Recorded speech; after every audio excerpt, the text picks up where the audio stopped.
So, on the screen you can see a message. This is freaking awesome. The humor in the news makes me read it a lot more. Please don't die. That's a real message that I got from a subscriber to a WhatsApp news service that I launched in South Africa many, many years ago. And I still remember it word for word today. At the time that we launched the service, it was part instinct, it was part experiment, and it broke all the rules of journalism, right? It was cheeky, it was conversational, it was full of emoji, it was fun. It challenged people and their understanding of the news, and it had real personality. And you know what? People loved it. They read it, they shared it, they responded to the messages, they felt something. They sent messages like this. And this message taught me something back then, and it's something that I feel that we're still struggling to learn as a profession today. And the thing that we struggle to get our heads around is that the problem isn't that people don't care about the news. I firmly believe that. I think the problem is that we keep giving them something they don't value, and then we blame them for tuning out. Now, I've spent the past few years, not in the trenches, but in media development. I've been doing training and consulting, and I've been working with journalists around the world, from big newsrooms to tiny, under-resourced teams. And you know, no matter where I go, I really love talking to people about the news. And the thing that worries me is I keep hearing the same thing. Things like, I don't trust the news anymore. It's also overwhelming. I don't know what to make of it. Actually, it's just not that useful to me. And most of all, it just doesn't seem worth paying for. And these aren't throwaway complaints from disengaged people. These are signals. To me, they're signals that we're risking losing people, not because they don't care, but because we're not meeting them where they are. We're not giving them what they need. And yet, what do we do in response? Well, the first thing we do is we double down on what's not working. We give them more content, yeah? Then we make more noise. We do things faster, louder, cheaper. We throw even more stuff at people. And then, of course, we blame the audience. We blame our audiences for not paying attention.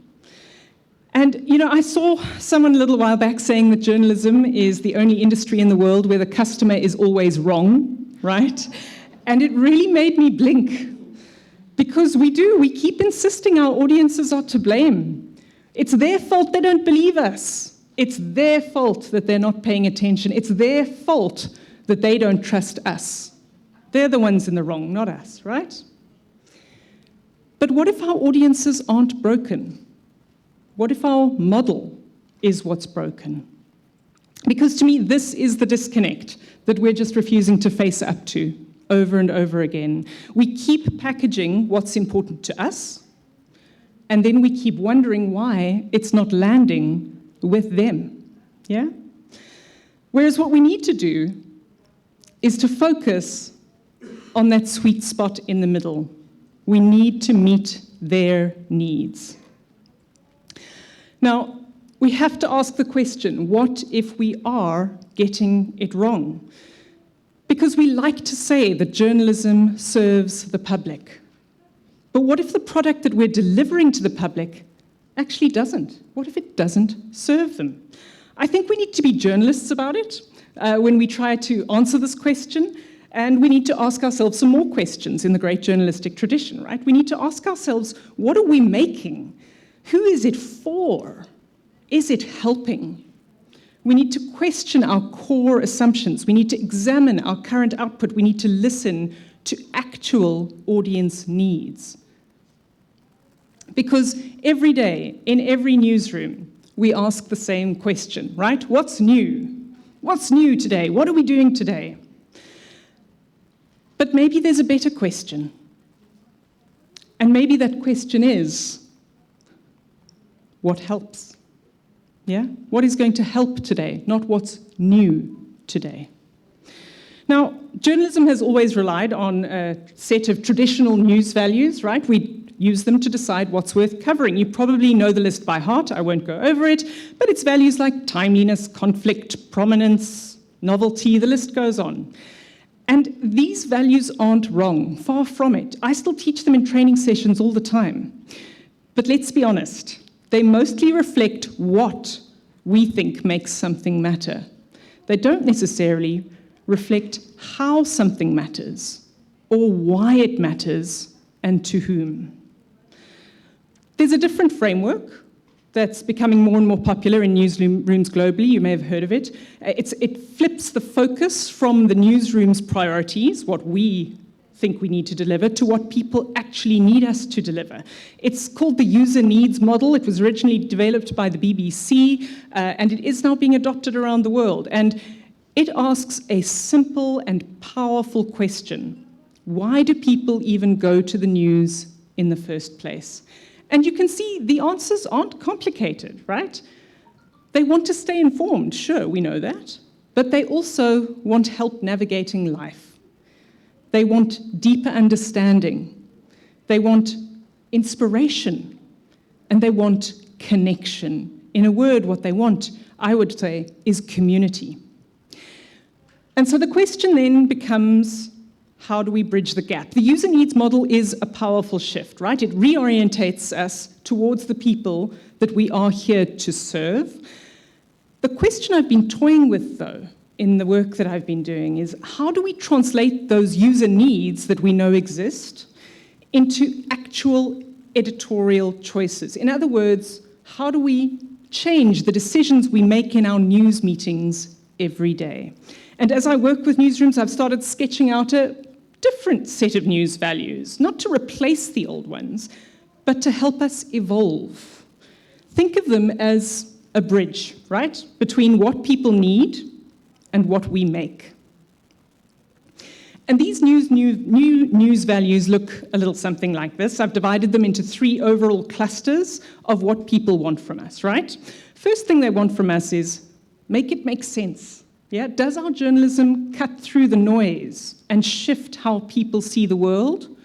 Or is it simply adding to the noise? Because I think that's the trap that we can fall into. The next one is, make it matter. Is our journalism actually reflecting people's lived experiences? And is it still keeping power honest at the same time? And then the third cluster is around make it useful. So we have to ask ourselves, does our journalism just stop at the problem, or does it help move people forward? Does it help people move forward? There are some serious overlaps here, of course, with the traditional values, as there should be. But I believe these new values are potentially a better compass for us, one that doesn't just point to what's new, but to what actually serves people in the moment, what helps them. So let's go a bit deeper. If we look at make it make sense, this first cluster is all about journalism that brings order to chaos. Yeah? So we're giving news values like clarity, helping people cut through the noise, surprise, shifting perspectives, showing people something they maybe didn't even know that they needed. And then the news value of meaning. Give people context. Tell them why it matters. Now, the next bucket, make it matter, is all about connection. It's not just reporting on, it's reporting with. And this goes back, I think, to what Arwa was saying this morning as well. So here we're talking about values like resonance, making people feel seen. Does it resonate with my community? Another value has to be community itself. Are we reflecting shared identities, a shared sense of belonging? And then, of course, as a watchdog function in society, accountability. Are we ensuring that we are still holding power to account? And then make it useful. As the third bucket is all about journalism as a service, essentially, rather than journalism as a product. And, people want help navigating the world, not just observing it. So first, we've got to explain their world clearly to them. Then, I think, we need to offer solutions as well, not just what's wrong, but what's being done about it, and crucially, what can others do about it? And then a third value here to me is momentum, making stories come alive, keeping them alive, following up, tracking progress, making sure that we are giving momentum to the stories that matter rather than just lurching from crisis to crisis and jumping from news story to news story to news story. So what does this look like? What could this actually look like in the real world, right? Well, I think we've seen some glimpses. That WhatsApp news service that I mentioned, it wasn't just a novelty. It worked because it was human, it was immediate, it was alive, and it was useful. People didn't just read it, they replied, they shared it, they felt something, right? We weren't just a news service anymore. We became a part of our subscribers' community, and in turn, they became a part of ours. And that's what it means to rebuild trust, as far as I'm concerned. Not just better content, but real connection, right? I also love the BBC's new approach to using AI to make things more useful to people. We spoke a bit about the BBC this morning.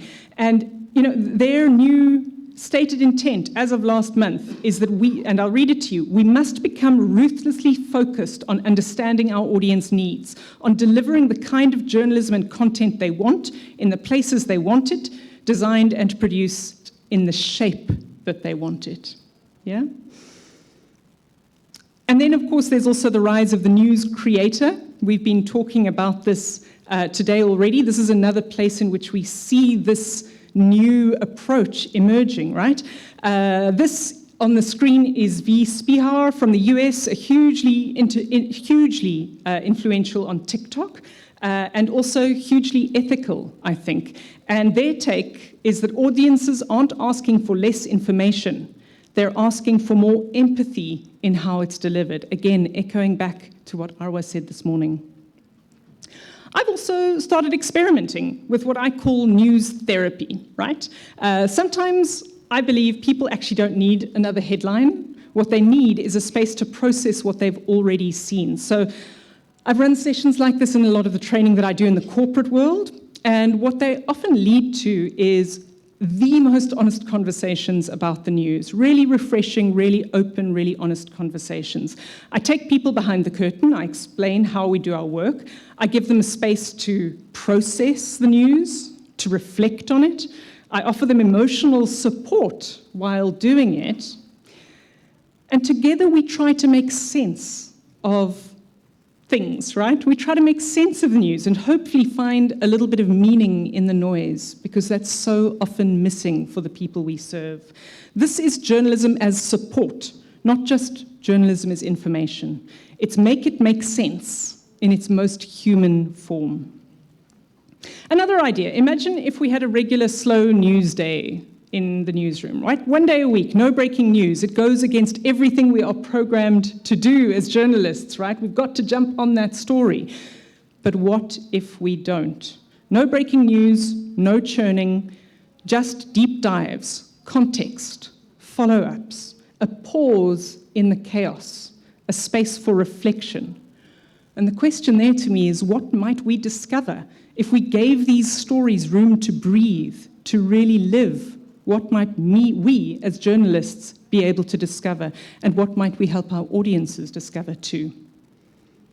And then there's a new one that I've been toying with lately, my personal favorite at the moment, the idea of a choose-your-own-news journey. And suddenly this is potentially becoming something that we can offer to people. It's something I'm actively working on right now, in fact, trying to use AI to do some of the heavy lifting. And the idea is that you, as a user, can choose how to approach a story, how to consume a story, right? So before you start reading, you can choose from those user needs that we saw earlier. You can choose update me or inspire me or help me, depending on what you need from the story. And then the story unfolds in a way that is useful to you. It adapts to what you need. That, to me, is journalism that adapts to the audience, not the other way around. And to me, these aren't gimmicks. They're hopefully prototypes for a better future where the news serves. It doesn't just inform. Because we've spent decades asking what's new. It's the thing that we are reflexive about in journalism. But in a world that is drowning in content, more and more, I think what really matters is what helps people understand helps them feel connected, helps them take action maybe, or helps them just to breathe. If we want journalism to matter again, we need to stop just producing more of the same, faster, louder, cheaper, right? We need to start building something that's truly alive, truly useful, truly human. That's what these new news values are about. They're not a checklist, they're not a gimmick, they're a mindset, they're a compass, they're a shift in how we see the world. We need to become a part of our audience's worlds again, and we need to invite them back into our world too. That's how we move from being trusted sources to what I think is more useful, which is trusted companions. And just remember, people don't hate journalism. Far from it. I think they just want it to feel like it's for them again. Thank you.